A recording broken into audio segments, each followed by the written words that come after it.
Primeiro, eu queria dizer que as intervenções, eu acho que elas foram superiores, inclusive, eu acho que o debate que a gente fez aqui, pelo menos eu. Então, acho que tinha que chamar o Clóvis Moura para responder, porque eu particularmente não consigo. Em segundo lugar, eu queria dizer o seguinte, eu acho que o Brasil foi um dos países em que os negros mais lutaram, entendeu? Assim, o que o Clóvis Moura descreve sobre o período da escravidão, inclusive pós-abolição lá, com Contestado, com o livro que o camarada citou ali, com Contestado, com Canudos, etc. E não acho que a luta do povo negro parou depois da abolição da escravidão. Inclusive, tem muitos fatos recentes. E existe um apagamento do que, sobretudo, a juventude da periferia fez nos últimos anos, que, inclusive, foram taxados por muitos setores da esquerda e do movimento negro de pobre de direita. Como é que essas ideologias que a gente está discutindo aqui chegaram na universidade, chegaram na comunidade negra? O Gramsci tem um conceito que ele discute, chamado transformismo, em que ele vai dizer que na incapacidade do Estado cooptar a classe de conjunto, ele coopta os seus representantes. Isso aconteceu no Brasil no último período. Isso não sou eu que estou falando, é a realidade que apresenta dessa forma. Esvaziaram diversos conceitos. Por exemplo, a ideia de empreendedorismo, a ideia de empoderamento negro, primeiro, inclusive, foi nos Estados Unidos. Pós a destruição dos movimentos mais radicalizados, incorporação de uma parte da classe média negra ao Estado e uma burguesia negra, viraram as costas para os negros. Não é à toa que o rap surge como música das prisões e dos guetos, porque a própria classe média negra, branca, viraram as costas para o negro dos guetos. E os parlamentares votaram no strike, que é aquela lei que o Biden aprovou quando era senador, que aumentou o encarceramento em massa nos Estados Unidos. Era o empoderamento, o empreendedorismo, o black money, a street negra, etc., e que foi questionado após o assassinato do George Floyd. Porque era isso que estava em evidência. O George Floyd aparece, era um preto favelado, ex-presidiário, desempregado, que representava a maioria dos negros que estavam nos guetos, inclusive invisibilizado não só pela grande mídia, mas pela parte do movimento negro que incorporou essas teorias, que chegaram, inclusive, no Brasil também. E chegaram no Brasil porque, atenção, se nós falamos que é impossível lutar de forma consequente contra o racismo sem lutar contra o capitalismo, é impossível, na minha opinião, com toda a debilidade que eu tenho, combater o racismo de maneira consequente no Brasil contemporâneo, sem combater a recolonização desse país. Se possível, eu volto a esse tema. Mas aqui, não sei se vocês lembram, enquanto estava em profundo andamento o processo de genocídio negro, que só foi percebido, evidentemente o movimento negro já denunciava há muito tempo, quando os dados do Atlas da violência fez um recorte racial, porque o que se falava é que havia uma estagnação da violência. E quando fizeram um recorte, perceberam que a violência diminuía entre os brancos e crescia de maneira significativa entre os negros. O encarceramento em massa cresceu depois que o Lula aprovou a lei antidroga, em 2006. Mas qual era o principal discurso que se tinha? Que no Brasil estava surgindo uma nova classe média negra. Era esse discurso que encobria o que estava na favela, que felizmente o hip-hop denunciava, não só o hip-hop. Mas não era fácil não, camaradas. Falar de genocídio no contexto desse, classe média negra, tá? Que inclusive com R$192 você poderia fazer parte da nova classe média negra. Esse discurso não vinha à toa não, camarada. A ultradireita, inclusive, é um produto da crise do capitalismo, mas ela tem especificidade em relação ao Brasil. Tem as suas especificidades, sim. Porque a gente não tem que analisar as ideologias pelas ideologias. O Marx tem muito orgulho de me chamar marxista, muito mesmo. E Marx não era eurocêntrico. Na verdade, a maior parte dos estudos de Marx foi estudando regiões fora do próprio continente europeu. Mas era isso que estava colocado naquele momento. Encarceramento em massa. Inclusive, a militarização dos bairros. Eu estou falando isso porque eu fui produto disso. Eu residia no Quilombo Liberdade, que é considerado o maior quilombo da América Latina, o maior quilombo urbano da América Latina. E teve o processo de ocupação dos morros, as UPPs, tudo isso, muitos muitas organizações silenciaram. Eu estava, negão, carro seminovo, era esqueço agora o carro, mas um carro popular, seminovo, com outros 3 pretos, 11 horas da noite, a polícia enquadra, vamos saber que vocês são na delegacia. Fui preso, os caras jogaram na mala da viatura, ainda bem que tinha trabalho no bairro, chapou de gente, por pouco lá não rolava uma guerra. Eu falei que era professor, né, aquela coisa, pô, sou professor, os caras, não, vamos saber que você é lá na cadeia. Só teve repercussão porque descobriram que entre os negros, entre os 3 pretos, havia um que era professor, que era eu. Aí teve repercussão, secretário de segurança pedindo desculpa, o cara é do PSTU, etc. e tal. Mas isso foi um processo de militarização. Por que eu estou falando isso? Porque as opressões ela tem 2 dimensões. Por isso que o Clóvis Moura é muito acertado quando ela divide a comunidade negra. Ela tem uma dimensão jurídico-política e ela tem uma dimensão estrutural.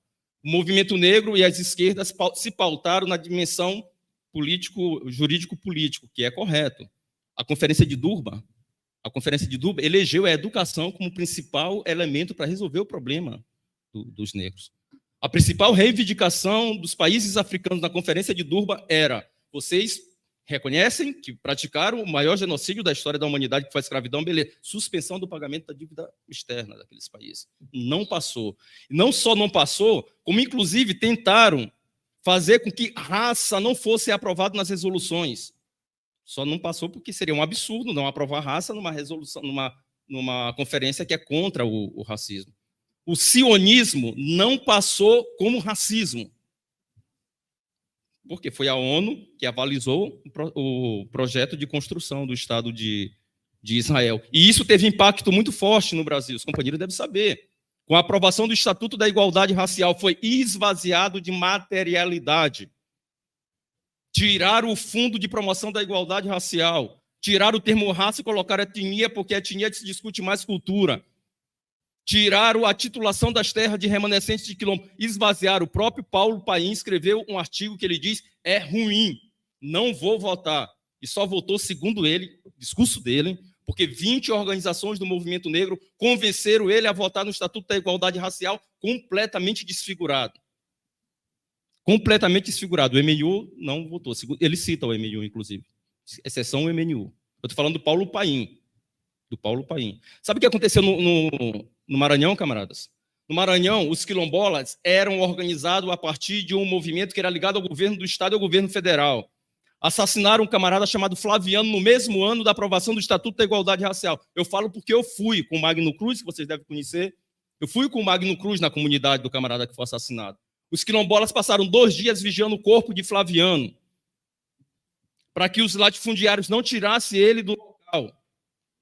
A partir dali, os quilombolas chegaram a uma conclusão: não vamos resolver o nosso problema por dentro da estrutura. Ainda mais depois que o Estatuto da Igualdade Racial haviam retirado eles. Sabe o que surgiu naquele ano, camarada? Um movimento chamado Moquibon, o maior movimento quilombola do Brasil e que pegou como principal instrumento de luta não a institucionalidade, não é que eles negam a institucionalidade, mas a retomada de territórios. Assim como fizeram os indígenas no último período também, retomada de territórios. Retomada de territórios. Veja o que está acontecendo na atual conjuntura, camarada. Nós derrotamos um governo de ultradireita. E atenção, a gente tem que ter muito cuidado com os critérios. Eu falo porque eu tenho debilidade, por isso que eu tenho preocupação em relação a isso. Mas de um tempo para cá passaram a se chamar tudo de fascismo. Tudo é fascismo. Tudo é fascismo. Não tem-se mais critério em relação a isso. É muito importante a gente definir. Por exemplo, o governo do Estado do Maranhão é o governo de Flávio Dino. O Maranhão era o estado mais perigoso para os pretos e as pretas. De acordo com o IBGE de 2019, de cada 100 mortos no Maranhão, 100 mortos, 91 eram pretos e pretas. 91. Agora, no último dado que saiu, que foi alarmante no Brasil todo, o Maranhão não divulga os dados por raça, assim como não divulgava também no período da Covid-19, no auge da Covid-19. Eu vou dizer que o governo de Flávio Dino era fascista? Eu acho que não era. Agora, um governo racista? É. E é genocida? Era. Era genocida. Qual é a situação que a gente está vivendo agora, camaradas? Aprovação da privatização dos presídios. E veja, uma das qualidades do Clóvis Moura foi pegar os intelectuais e colocar ele nos seus lugares. Porque não adianta só nós sermos intelectuais, militantes, e achar que nós estamos em cima da luta de classe e da luta de raça. O Marx fez isso, o Clóvis Moura fez isso, no livro dele chamado As Injustiças de Clio. Ele fez isso. Porque surgiu uma camada de intelectuais na esquerda, inclusive no movimento negro, que acha que está acima das classes sociais, que pode analisar tudo e na hora de tomar posição política não toma. O Silvio de Almeida ainda não se manifestou contra o genocídio que Israel está praticando contra o povo palestino. A Aniele Franco também não. Na privatização dos presídios, só depois de muita batalha que ele se manifestou contra as privatizações dos presídios. O arcabouço fiscal ataca ou não ataca a população negra?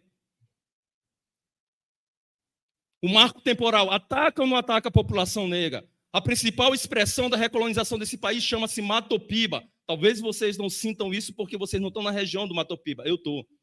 Que é a nova fronteira agrícola do país, que é uma das maiores do mundo, que envolve o estado do Maranhão, Tocantins, Piauí e Bahia. O governo do PT reativou o Matopiba agora. 73 milhões de hectares. É genocídio o Matopiba. Aonde é que esses camaradas estão se manifestando contra o Matopiba? Aonde estão se manifestando? Não tenho desacordo em relação às pautas jurídico-políticas. Não temos. Inclusive, nós demos uma batalha do caramba, porque o Andes, por exemplo, a companheira nossa que é do PSTU, para fazer o debate aqui de maneira bem clara, a companheira a Cláudia Durães, ela deu uma batalha do caramba para que, vou terminar, que o Andes assumisse a bandeira da luta pelas cotas, porque o Andes não era favorável. Mas só que nós achávamos que a cota é uma política transitória, porque aumentou o número de negros nas universidades, mas aumentou o número a escolaridade dos negros mortos no Brasil, porque entrou na universidade, mas não saiu da favela, porque não resolveu os problemas estruturais do nosso povo. Não resolveu. E qual é a principal pauta da maior parte dos movimentos negros no momento, camarada? Com a chacina que aconteceu aqui em São Paulo, a chacina que aconteceu na Bahia no governo do PT, com todos esses dados que estão aparecendo, arcabouço fiscal, com a privatização dos presídios, eleger uma ministra negra para o STF. Eu tenho um acordo, porque são 130 anos sem uma mulher negra no STF, mas nós temos que hierarquizar nossas pautas. Na nossa opinião, essa pauta tinha que entrar, mas ela não poderia ser a pauta central, no momento em que a população negra do Brasil está passando por todos esses ataques que nós estamos vivendo nesse momento. O 20 de novembro tinha que se pautar contra o genocídio, contra o encarceramento em massa, contra a privatização dos presídios. Essa tinha que ser a tarefa central. Mas segue o debate, segue o debate. Eu tenho muito orgulho, nós temos um monte de problema. Eu acho que às vezes eu sou sectário mesmo. Vou falar uma coisa para vocês, só para concluir.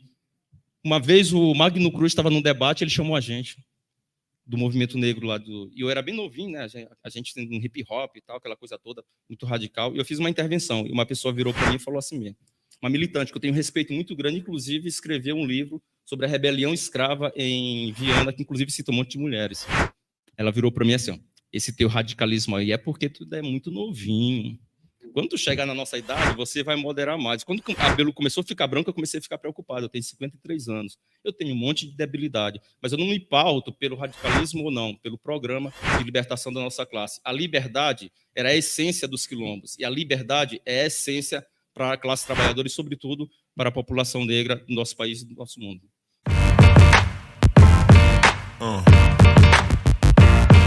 Yeah.